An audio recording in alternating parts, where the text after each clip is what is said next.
And gentlemen, I am grateful to you for inviting me here today, though I rather doubt if I can help you very much in your deliberations. All I can do is to encourage you and to express the goodwill and the earnest desire of the government to see that science flourishes in India a little more than 5 years ago. We passed the scientific policy resolution. I was reading it today and I felt that it was a good resolution.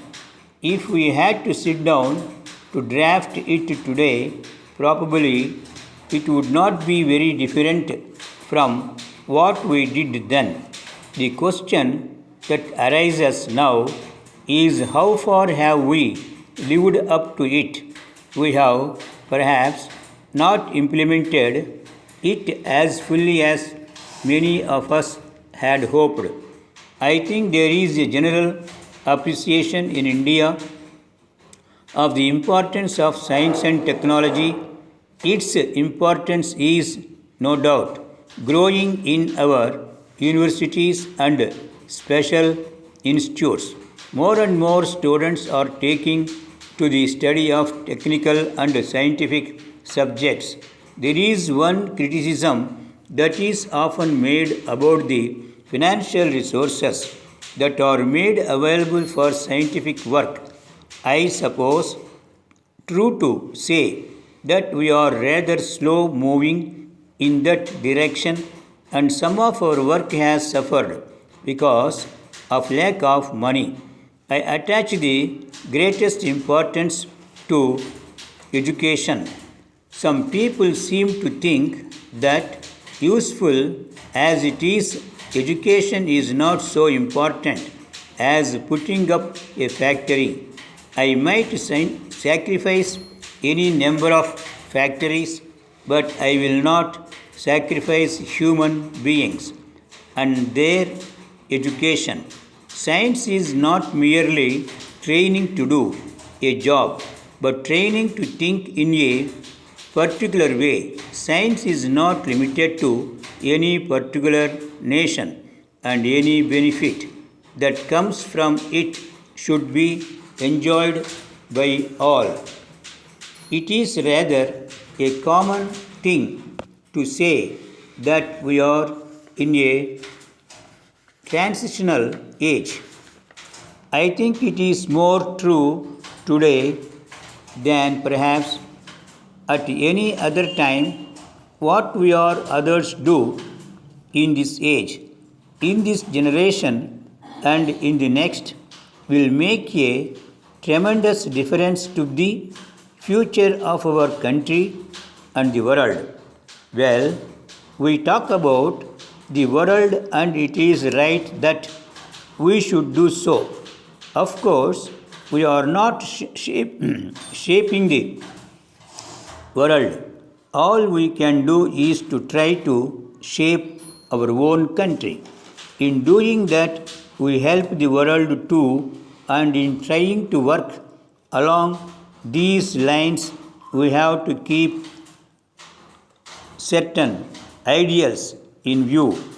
We are committed to the ways of peace and peaceful development. Unfortunately, we are being pulled more and more by external dangers to our country. We have to necessitate our thinking more and more towards defense.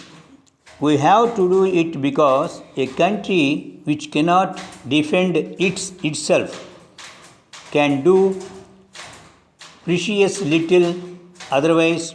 Nevertheless, we must realize that our real aim must be for peaceful settlement of problem and peaceful cooperation in the world. Those of us who have had the benefit of some training, scientific, technical, etc., have a greater responsibility than others. This is scientific, industrial, and technological age, and we have to utilize our opportunities.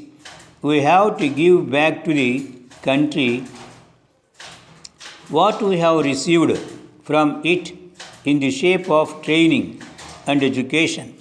I hope scientists in this country look upon their work from a larger viewpoint. Dear Sir, in reply to your letter, I wish to state that I happen to be a customer of your bank from the very first year of its existence. I have not been in touch with its affairs for the first few years and am unable to speak with any personal knowledge of its inner working. No one can doubt that the bank has played a great deal in the economy of the state. The figures giving deposits, dividends paid, reserve fund, etc. leave no doubt that the bank has been steadily growing and extending service to the public during the 25 years of its existence. At the time of the celebration of its silver jubilee, it would be appropriate if the management could make clear with the aid of facts and figures. Another point which requires consideration is the training of picked young men from the state in bank management and finance. A small sum should be spent annually out of the profits of the bank to give this training. It is hoped that the management is considering the question after its experience of these 10 years whether the share capital of the bank should be increased or not.